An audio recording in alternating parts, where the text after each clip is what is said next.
I said in my heart, I will ascend to the heavens. Above the stars, I will set my throne on high. I will make myself as God. This desire wasn't quenched when I was thrust from heaven's courts. No, not at all. Though I know I'll never be God in heaven, I've determined to be worshipped here on earth. Ages ago, we, the sons of God, had our way with the daughters of men. We created giants, living idols, destined for worship, and tradition holds they've gone extinct. But look, have they not reincarnated upon your stages? Can't you feel infatuation's fire raging in your eyes, melting them into acting, preaching, singing, poetry, spitting gloves, molten pride, cool and hardened by you. Fans who knew applause could be so useful, you sculpt them in praise, chisel them golden with approval. Oh, and God, how does it feel to know you aren't the only one who can boast of creating stars alone? I wasn't much of a threat until 1/3 of God's angels were influenced. I give credit to the masses. It's the masses that make one great. You exalt men to mountaintops, forgetting it's impossible to live at those heights. Isn't it interesting that so many of your dope artists have OD'd from the lies in those lines, to think they can snort and smoke their lives to the sky, coveting flight from my wings, so I have supplied them with angel dust. Was designed to be down to earth, not high and lifted up. Why do you call it anointed when dust is usually evidence that something hasn't been used in a while? Dust shall the serpent feast upon all the days of its life, if that's a curse you believe. Yet with earth you make idols, and with dirt you make kings. Haven't you just prepared a feast for the belly of a beast? Remember, the same way I plummeted from shining cherub to curse dragon is the same way your divine celebrities have fallen from ministering servants to professional entertainer. Let me explain.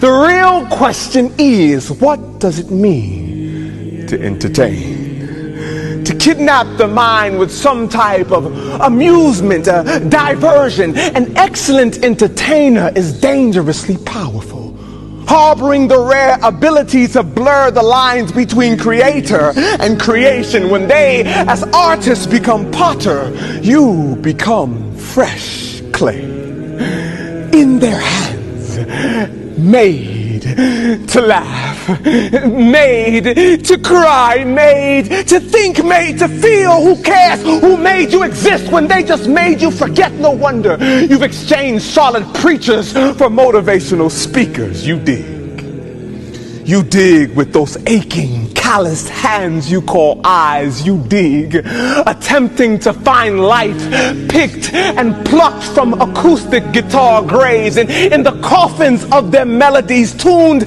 to the key of C. What I'm doing, you crave sound redemption from deaf poetry, empty entertainment, rendering you twice the oxymoron. You live, dying to be made whole by pieces of shattered men who long to be known by many men, who long to be known by many men. The Latin word prostituere embodies this very idea, to be known by many men, to be publicly exposed and offered for sale in exchange for good performance. What's the difference between a session led by a soothsayer and a smooth player? They both get what they want by making you think it's about you. No spirit, no truth.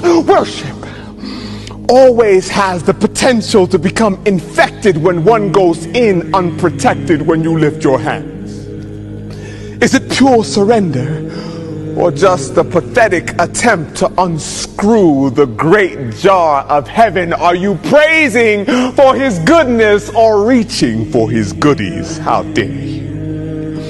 How dare you rebuke me when all you do is reproduce me? We're both out of his presence, but at least one of us knows the truth. Be told, worship should be when nothing and everything meets and crumbles at the feet of holy. Sacred intimacy done every time like it's the last, where hearts beat weary from racing to the it is finish lines in the wrinkles of a smile, where men lay prostrate and contrite as broken trophies offered to the one who won them in the first place. But if everyone did that, who would I live through vicariously? Perhaps the dilemma I caused in heaven was a trailer, a preview of a greater story yet to unfold, and I have been given the chance to write its script like I directed the angelic cast from God's kingdom. This must be the sequel, where only two roles exist: the stars and the stardust that trails behind them, the worshipped and their worshipers, my ministers.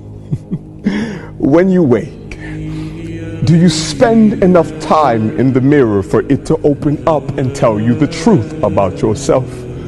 Does it remind you that loud cheers and amens can never drown out the stubborn voice of sin not dealt with? Does it remind you that the stench of blasphemy yet sits heavy on your breath? If not, then look again.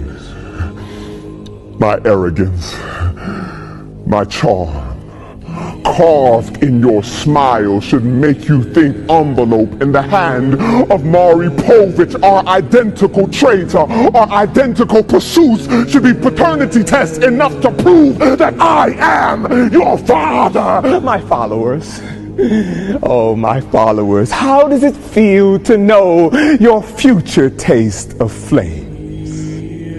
When the blind lead the blind, they both fall into the same pit. Are you not aware that false gods will keep your name from being written in the book of life as bride, because it's so obviously been changed to misled? Will you continue to claw, to drag God from his throne down to your realm, shrinking him silly and snug into your favorite artist preacher box, since you're so convinced you're toying with a clown? Take heed when winding down, that one day suddenly the music will stop and the top will pop. When his face appears, you'll hide yours in shame when you recognize you never knew Jack to begin with. When the head springs forth to make the body invisible, the knee of every fool who thought himself God will bow, and every tongue, including mine, shall confess that in light of the Father who art in heaven, hollow, empty, and hollow be our names.